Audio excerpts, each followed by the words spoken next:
Good morning, David. Good morning, Karat. Tell us, does thinking about failure make people risk averse? Not necessarily. It depends how you think about failure.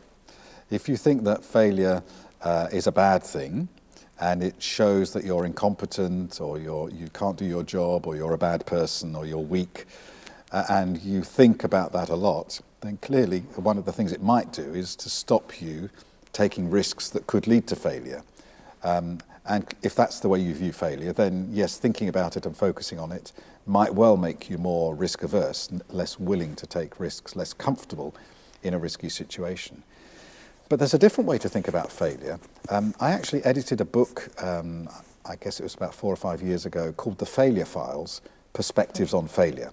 And it was the result of a project run by a group of professionals in the UK across a very wide range of sectors, looking at attitudes to failure in personal life, in family life, in organisations, in projects, in societies, in the way that we treat the vulnerable, in the way that we run our government.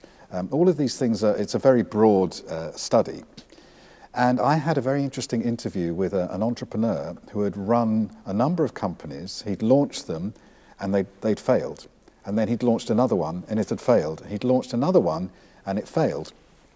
I said to him, thinking of your business life, are you a success or a failure? And he said, I don't know yet. I haven't finished.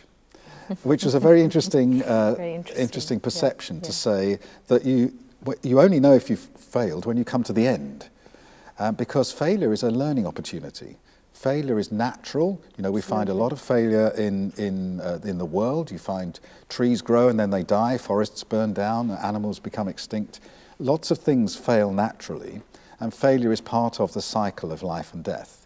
And so it's a natural thing for projects and for organisations and for businesses, for governments, for families, for individuals to fail. The question is, what do we do with it? And if I say, well, I can learn from this. Why did I fail? How did I fail? What caused it? Is there something I can do differently in the future? And then failure becomes a helpful step to becoming better in the future.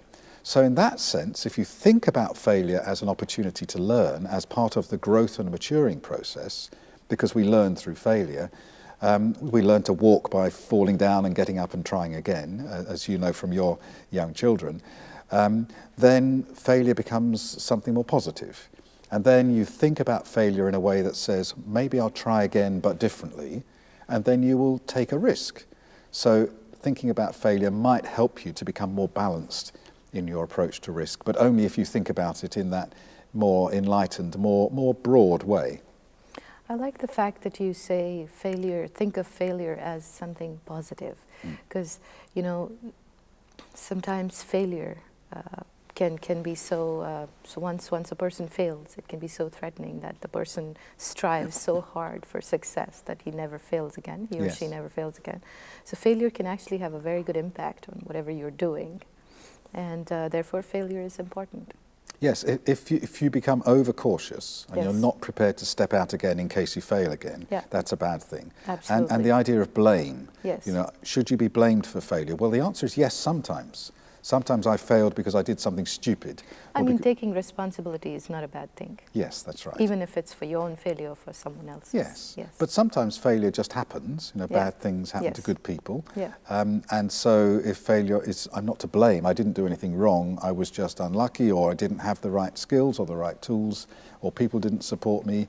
Please don't blame me for my failure, but let's learn the lesson and let's take a chance next time and it might be better. Thumbs up to that. Thank you, David. Thank you.